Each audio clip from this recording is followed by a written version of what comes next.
Para pejuang Kaskat DPR menghancurkan senjata self-propelled Prancis Caesar di Ugledar.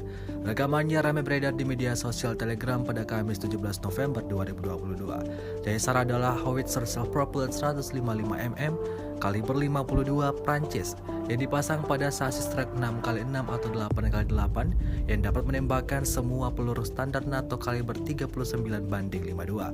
Truk yang dilengkapi dengan sistem artileri milik Ukraina ini dihancurkan oleh pasukan DPR mengandalkan drone kamikaze lancet Rusia.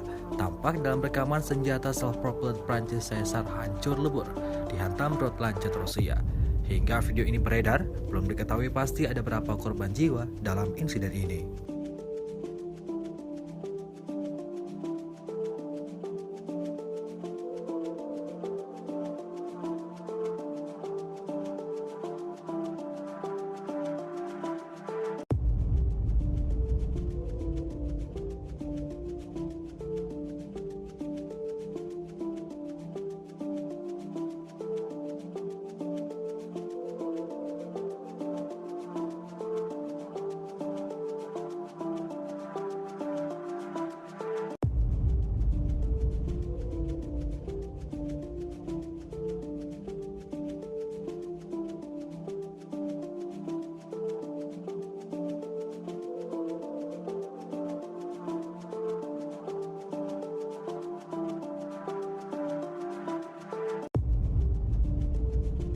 Terima kasih sudah nonton.